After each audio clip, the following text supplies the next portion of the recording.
Hi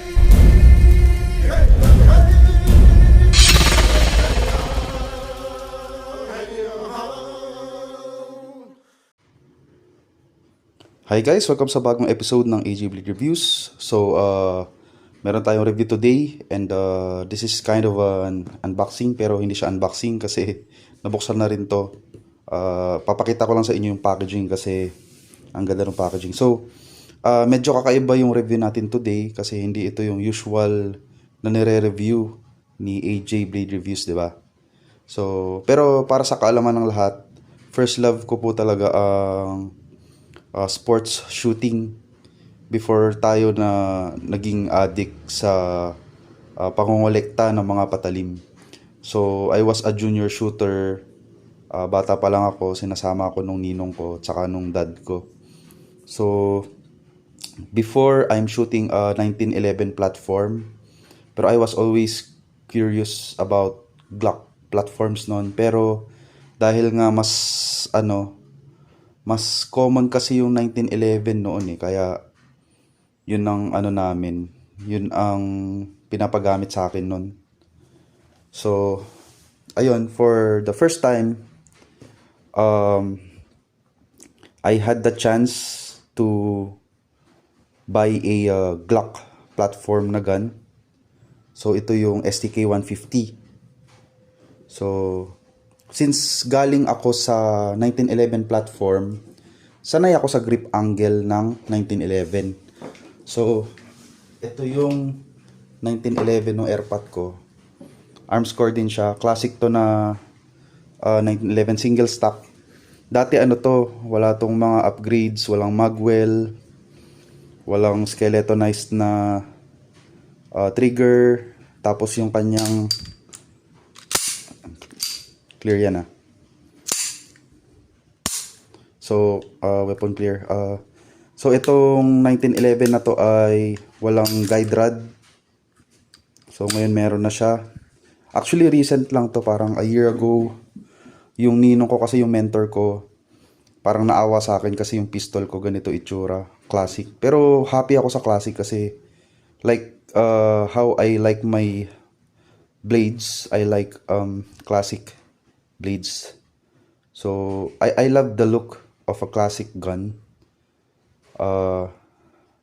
Then, ayun nga, si ninong ko, binihisan niya yung pistol ko. Kasi meron siyang 1911 na ibebenta.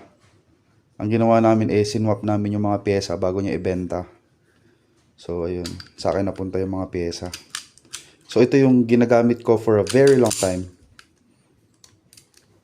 So, ayun nga, dahil sanay ako sa grip angle ng 1911, mas lalong lumakas yung kagustuhan ko na mabili itong RIA STK 150. So, before ang lahat, I usually do this now from my previous episodes. I feature books and artists, and also I feature one of my works from my forge. So, panday po ako. So, I make knives. I make blacksmith stuff. So, gumagawa tayo ng mga metalworks. So, you can check my page, Itridge Forge. So, unahin na natin yung gawa ko. Since nabanggit na yung page ko, Itridge Forge. So, this is one of my works. This is a utility type ng Bowie. So, ayan, leather yung sheath. Coloring is maroon plus parang emerald green. I like that combination. Tapos meron siyang mga brass attachments, accessories. Ayun. Ito itsura ng blade niya. Yan. Lightened yan. Meron siyang fullers to lighten the blade. Kabilaan yan. May fuller din siya dito. So, utility yan. Makapal yan. Yung handle is this is a maple ang wood niyan. Ang pin ay brass. Tas meron siyang plastic liner kasi wood they are moist and it affects the tang kasi full tang siya. Minsan kinakalawang yung tang, nasisira. Pero ito siguro sobrang kapal ng tang, hindi masisira to. Pero anyways, I still put that liner to protect the tang from rusting. So ayan siya. So this is available guys if you want this. Please message me sa aking page. So yan. Next natin i-feature ay ang gawa ni Sir Benjamin Mabanta. So he makes paracord stuff. So one of his works is itong monkey fist na ito. So very nice EDC item to put in your bags. So para siyang may knuckles. Ayan. So meron kang parang metal ball dito eh. Pwede mo siyang ipanghampas. So masakit to pag tumama. And this plastic knuckles and itong kanyang palawit ay glow in the dark. Just it's a very cool EDC item. You can check his Facebook account, Benjamin Mabanta. So next, we're featuring this book by yung idol natin na historian, si Sir Ambet Ocampo. It's called Cabinet of Curiosities, History from Philippine Artifacts. So yung book na to kasi, syempre, we know Mr. Ambet Ocampo, he is a idol yan about sa research history, ganyan, anthropology. So, what's the best way to teach history? It's by showing them the artifacts, the living, what do you call this? Parang the living, parang evidences, no? Sila yung, kung kumbaga ang sinasabi nila, kung nakakapagsalita itong mga bagay na ito, napakarami nating malalamang kwento o mga history, yung katotohanan, di ba? Ayan, history need not to be confined to the written word. Compared to texts that are voices from a printed or handwritten page, artifacts are mute.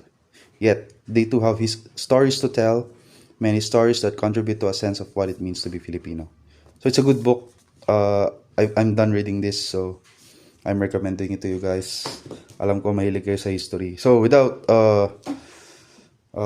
any more words, let's open this box. No. Let me show you the box first. So ayan yung box niya, Ria.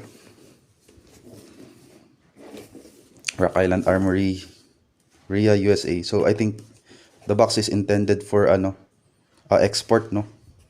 So may dito, tatakpan natin yan.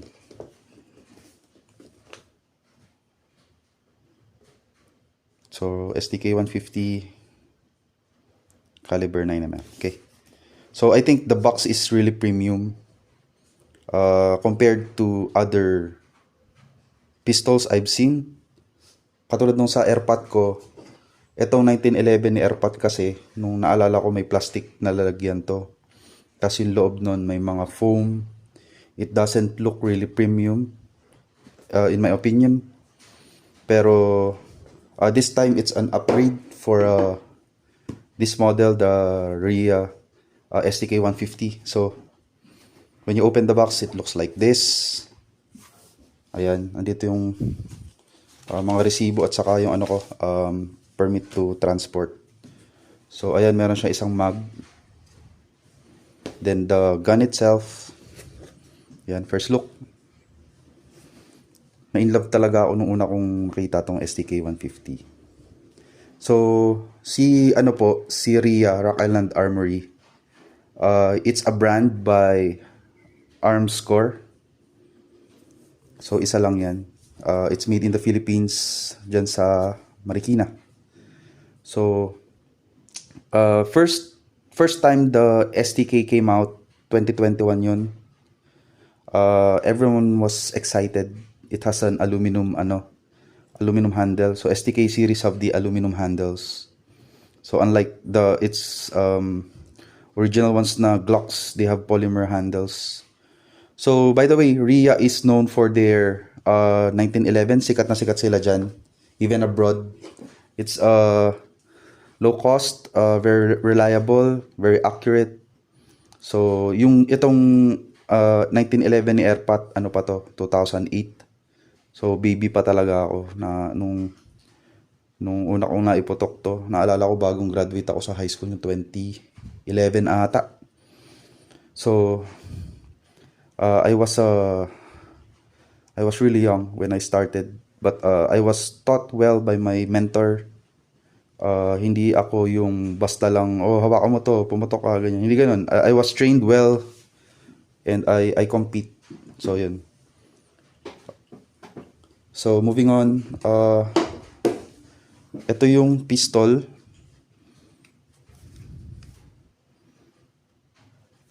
Let's check lang, no? Gun clear. So safe, gun safe. So yan yung laman nung ano, box. It has bag din. Very premium looking bag din, ang ganda. Yan. It says Rock Island Armory.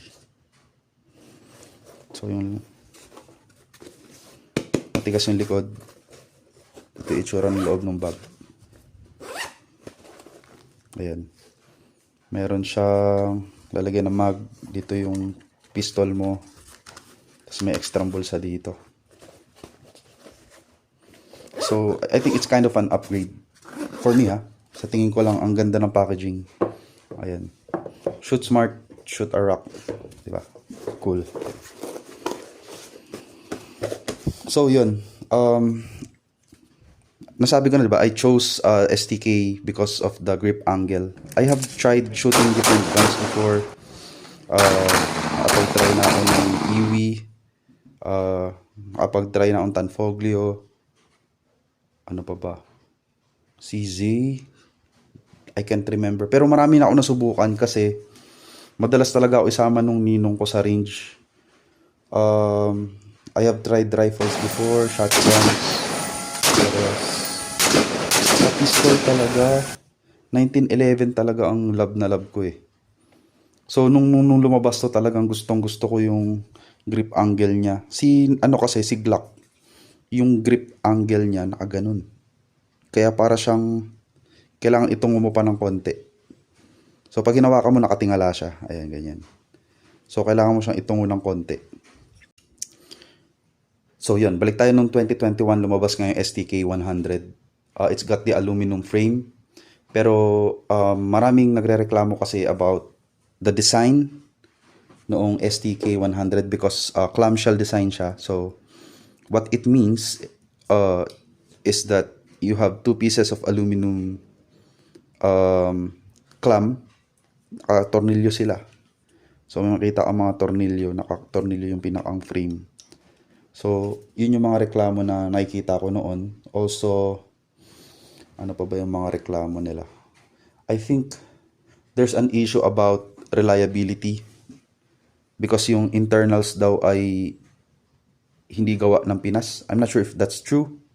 So kung mali ako, comment lang kayo sa comment section to correct me, no? So ayun, yung STK 100 kasi based or modeled siya after the Glock 17, pero yun nga 1911 style yung grip niya.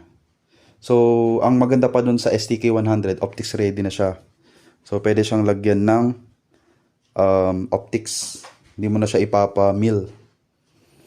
So isa pang nagustuhan ko sa STK 100 dati, meron siyang lightening sa slides. So si STK kasi parang dinesign siya for sport shooters. So it's very I think it's a really flat gun to shoot. That's what they say sa internet. So it's built for competitive shooting. So yun yung aim or yun yung goal ng RIA para sa STK series. So hindi natuloy yung pagbili ko nun. Plano ko na talagang bumili noon. Kaya plano ko talagang bumili noon pero hindi matuloy-tuloy kasi syempre medyo may kaadikan tayo sa swords. So I bought some swords medyo mahal kaya hindi ako makabili ng baril. Actually yung friend ko na nakasabay ko sa sa Krame, yung nag-a-apply pa lang kami ng LTAP. So by the way guys, LTAP holder naman ako. Registered yung gun ko. So don't worry, huwag niyo ako papupuntahan sa ano ha, sa police. Ayan. Lagay natin yung ano. Ayan ha. Firearms registration. Saka yung aking LTAP. Ayan. Kasi kakakita ko lang nung nakaraan merong pinapuntahan na bahay kasi daw may baril ganyan. Tapos yung pala rehistrado naman. So wag niyo na ako papuntahan kasi legal naman yung baril ko. So yun, hindi matuloy-tuloy yung pagbili ko. Naunahan pa ako ng kaibigan ko na nakasabay ko sa Krami. So may STK 100 na siya. Ako wala pa. So 2 years have passed. Ito, napasok naman ako sa archery. Medyo mahal din kasi may isa pa akong gustong building pana. Around 30k mahigit din. So halos kaya presyo na ng baril. Yun ang ano, tinigil ko muna. Sabi ko kasi kailangan makuha ko na to. Then ito STK 150 came. So si ano, STK 150 ang pinagbasihan niya na pistol ay yung Glock 19X. So ang frame size niya ay standard parang sa Glock 17. Pero yung ibabaw itong slide ano siya, mas maiksi. So compact yung ibabaw, standard size yung ilalim. So parang Glock 19X. So si Glock 19X ano siya ang tawag dito. Glock 19 siya na may handle na Glock 17. No? So yun. So kaya yung ano niya, ang tawag dito, yung kanyang magazine parehas sa Glock 17. So yun, pasok siya. Yan ito pala itsura ng magazine niya. May tatak na STK. By the way, bumili na rin ako ng ano, extra kasi ang plano kong break-in, maglalaro ako. Ilalaro ko na to, Recta break-in. So baka ilagay ko na lang sa separate video yung break-in nitong barrel na to. Pero this is going to be just a first look nung barrel. So si STK 150 ano siya, striker fired. So ano siya, isa pa palang issue ng STK 150 na nababasa ko is yung striker niya, yung striker pin. So marami na akong nakita na puputulan. Pero no issue kasi meron namang warranty si Armscore. You can bring it to their shop para paltan free of charge. Yung nga lang medyo mag-iintay. Pero kung may budget ka naman, bili ka na rin na lang ng ano, original na pang Glock 19 na Gen 3. So pasok naman 'yun. So what else? Issues spring ata nitong ano, nitong kanyang safety sa trigger. So parang may nakita rin akong nasira yung ganito, pero I'm not sure kung ano nangyari dun sa kanya. Basta hindi umaangat yung kanya. Either kailangan ng lubricant o may nasirang spring, I don't know. So yung barrel niya is 4 inches, mas maiksi ng konti dun sa STK 100. Trigger pull is 3 to 7 pounds, pero yung feeling ko sa kanya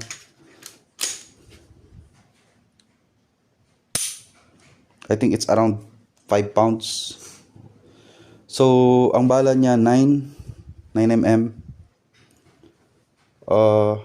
What else? Action. Yun nga, tapos na. Overall length 7.36 inches to.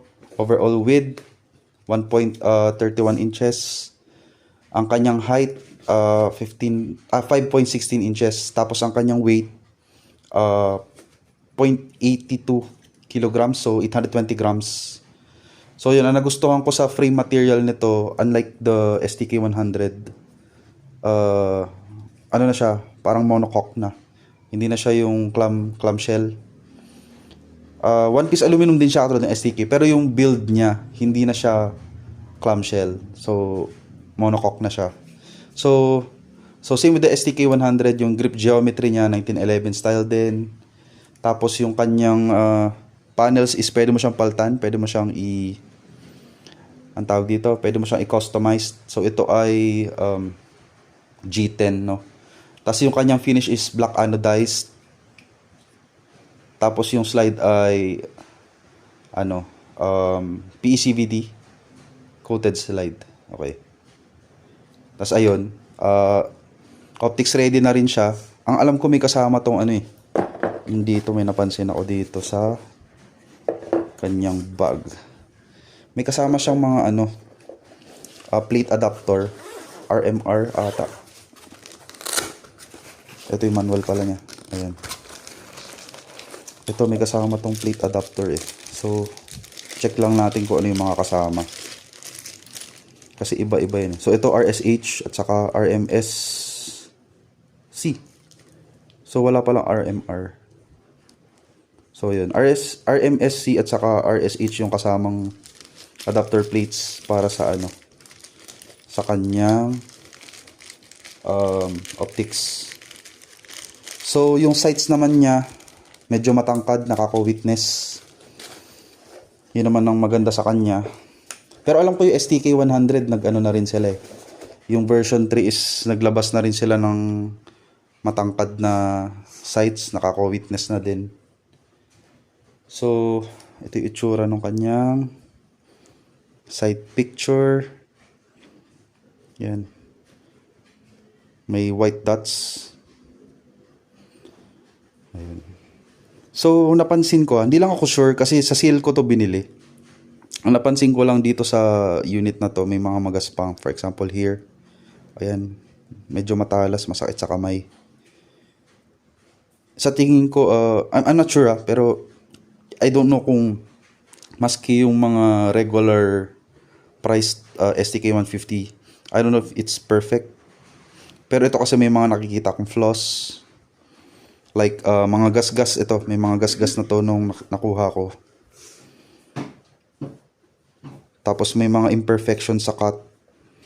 I don't know kung kita sa video, pero ayun may mga imperfection sa cut. Hindi naman ako ganun kaarte. Dahil nga nabili ko to ng sale naman. Mas mura kumpara sa regular price nila. Pero yun lang yung napansin ko, may mga imperfections. Tapos, ayun.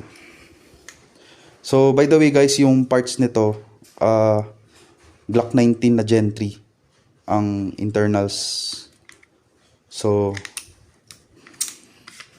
very easy palitan yung parts. Hanap ka lang ng pyesa ng Glock 19. So, hindi ko pa to napuputok.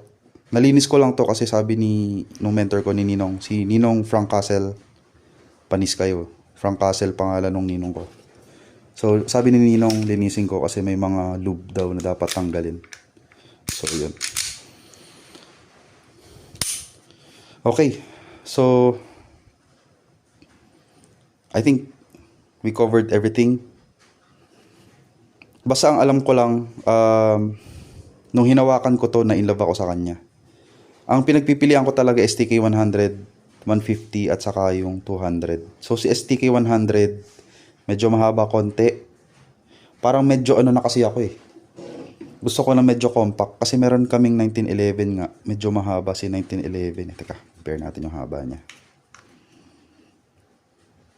Konti lang naman yung hinaba ni 1911. Pero gusto kong maka-experience ng mas compact kumpara sa standard size. So, sa STK 100, naeki siya dahil dun sa size. So, nagustuhan ko yung haba ng slide ni STK 150. Tapos, nung hinawakan ko naman si STK 200, yung daliri ko ito lang. Hanggang dito lang yung handle. Oh. Ayan. Kaya, masyadong malaki yung kamay ko. Kaya, ang napili ko talaga itong STK 150. And also, naisip ko rin na gusto kong bumalik sa paglalaro sa range. Kasi miss ko na rin yung ninong ko. Yung mentor ko, lagi ko kasi siyang kasama noon. So, nami-miss ko yun. Tumigil kasi ako sa practical shoot. Mula nung nagko-collect na ako ng swords. Kasi medyo mahal din, di ba? So, ngayon lang ulit ako nakabalik sa ganito. So, ayun. May mga plans ako for upgrades. Pero hindi ko muna sasabihin. Iisa-isahin na lang natin i-feature ulit pag merong mababago sa pistol na to. Nalimutan ko pala sabihin bakit RIA yung binili ko. So, sa mga nakakilala sa akin, alam nila na support local talaga ako mulat mula. So, andito ako sa RIA dahil support local nga. I know may mga issues pa itong STK, pero ito pa rin yung pinili ko. Pero alam kong maayos ko to kasi mahilig din ako magkalikot. Panday nga ni. So yun, kung hindi pa kayo decided tungkol sa STK150, hintay pa kayo. Manood pa kayo ng mga vlog ko. So may mga susunod akong upgrades. Siguro yun ang abangan nyo para magustuhan nyo na yung STK150. Ayun, thank you for watching guys. See you in my next episode. Next episode natin, doon tayo sa gun range. Lalaro tayo for our break-in. Para makita natin yung kanyang performance out of the box. So, ano naman yun FMJ naman yung puputok natin. So, perfect break-in na rin yun. Laro na agad. Ayun, try natin. Bye!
You